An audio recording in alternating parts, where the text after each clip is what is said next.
नमस्कार मित्रांनो, मी प्रवीण अहिरे तुम्हा सर्वांचं पुन्हा एकदा स्वागत करतो आपल्या एका नवीन व्हिडिओमध्ये। तर बघा मित्रांनो, आजच्या व्हिडिओमध्ये आपण अतिशय महत्त्वाची माहिती पाहणार आहोत, ती म्हणजे अशी की MPSC भरती संदर्भात अपडेट आहे।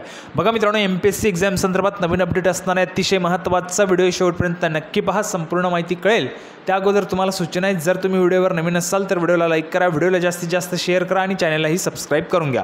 बघा, MPSC एक्झामच्या डेट संदर्भात नवीन अपडेट या ठिकाणी असणार आहे। संपूर्ण माहिती आपण या ठिकाणी व्हिडिओच्या माध्यमातून पाहूया।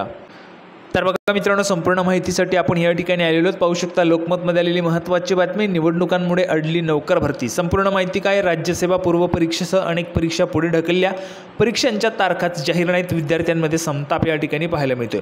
तर बघा, राज्यातील शासकीय नोकर भरतीतील गोंधळामुळे स्पर्धा परीक्षेची तयारी करणारे विद्यार्थी त्रस्त असताना आता निवडणुकांमुळे भरतीचे घोडे अडले आहेत। लोकसभा निवडणुकांमुळे राज्यसेवा पूर्व परीक्षेसह अनेक परीक्षा सरकारने पुढे ढकललेल्या, तर अनेक विभागातील विविध पदांच्या भरती परीक्षांच्या तारखाच जाहीर झालेल्या नाहीत। यामध्ये बघा, काही पदांच्या परीक्षा झाल्या आहेत, मात्र त्यांचे निकालच लागले नाहीत। त्यात अनेक दिवस निघून जात असल्याने विद्यार्थ्यांची वयोमर्यादाही ओलांडली जाणार आहे।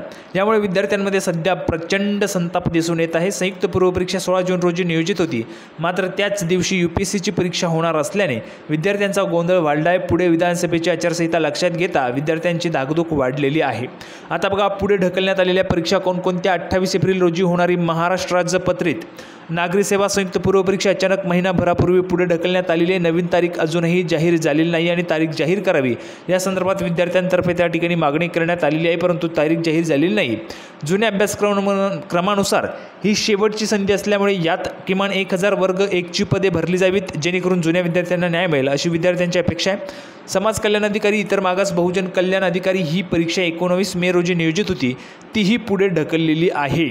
त्यानंतर पुढे जर आपण पाहिलं तर बघा, निकाल प्रलंबित असलेल्या परीक्षा लोकसेवा आयोगामार्फत घेण्यात आलेल्या संयुक्त मुख्य परीक्षा गट क लिपिक टंकलेखक 2023 मुख्य परीक्षा 17 डिसेंबरला झाली। 4 महिने होऊन या परीक्षेचा निकाल कधी लागणार याबाबत आयोगाकडून कोणतीही स्पष्टता नाही। आयोगाने सांगितलेलं आहे की निकाल खूप मोठा असल्यामुळे त्या ठिकाणी वेळ लागतोय, अशा पद्धतीची आयोगाकडून माहिती आहे, परंतु अजूनही तो निकाल कधी लागेल याबाबत स्पष्टता आलेली नाही। संपूर्ण माहिती पाहू शकता, आजचीच बातमी आहे। आता यानंतर बघा, महेश गरबुडे कार्याध्यक्ष आहेत स्पर्धा परीक्षा समन्वय समितीचे, त्यांनी काय म्हटलेलं आहे?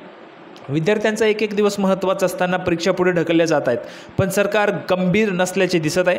प्रचार करण्यासाठी, मतदान करण्यासाठी यांना विद्यार्थी हवेत म्हणून परीक्षा पुढे ढकलल्या, अशी शंका निर्माण होत आहे। महेश गरबुडे कार्याध्यक्ष स्पर्धा परीक्षा समन्वय समिती। तर बघा, अतिशय महत्त्वाची माहिती या ठिकाणी MPSCच्या परीक्षेसंदर्भात होती। अपेक्षा आहे तुम्हाला जो काही व्हिडिओ तो आवडला असेल, व्हिडिओला तर लाईक करा, जास्तीत जास्त शेअर करा। आपण पुन्हा एकदा भेटूया पुढच्या व्हिडिओमध्ये अशाच पद्धतीचे नवीन अपडेट घेऊन। तोपर्यंत धन्यवाद।